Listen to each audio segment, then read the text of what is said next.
Hello everyone, hope you are doing well at home, and I am very happy to see that most of you are doing your work sincerely without wasting your time. So today we will start with chapter number 2, that is Clever People. So first I have to read the chapter, then I will give you the summary of the chapter. Now let's start. A poor scribe lived in Agra. He copied other people's writing and books and earned very little. Yet he never borrowed money. We must never fall into the hands of the money lender. If we do, we will be ruined, he often told his wife. One night, the scribe dreamed that he had borrowed 100 gold coins from the moneylender. The next morning, he told his wife about his dream, and she told her friends. Her friends thought it was a very good story and repeated it to their husband. The story spread, and a few days later it reached the ears of the moneylender. The moneylender got an idea. He went over to the scribe's house. "I have came," he announced, "to remind you of the 100 gold coins you owe me." "But it was just a dream," cried the scribe and his wife. "You cannot ask to return money that has only been borrowed in a dream. Borrowed money must be returned. Return the money along with the interest," he said and left. "We must ask Raja Birbal to help us," said the scribe, and told Birbal his sad story. "I will help you," replied Birbal. "Bring the moneylender here." Birbal bought 100 gold coins and placed a large mirror in front of the coins.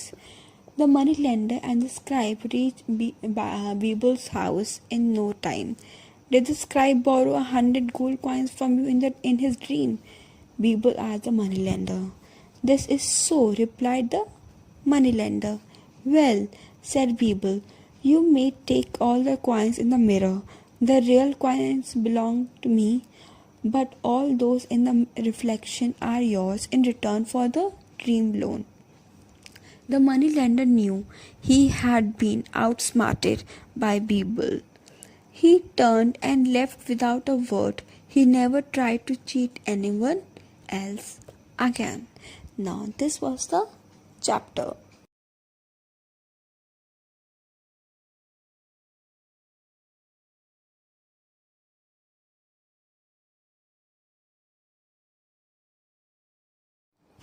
Now, summary of the chapter.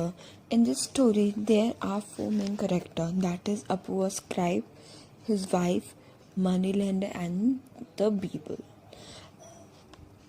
A poor scribe lived in Agra with his wife. He earned money by copying other people's writing and books. He was against for falling into the hands of the moneylender, as it will ruin them. One night he dreamed that he had borrowed 100 gold coins from the moneylender. The next morning he told about his dream to his wife, and she told her friends, and her friends told their husbands. A few days later it reached the ear of the moneylender, and he got an idea. So he went to the scribe's home to remind him of the 100 gold coins that he owed him. Scribe and his wife said that it was just a dream.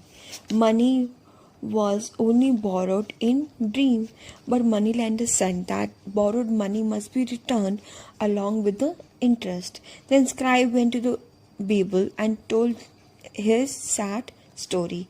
Birbal was ready to help him, so Birbal bought 100 gold coins and placed a large mirror in front of the coins, and asked moneylender that he may take all the coins in the mirror.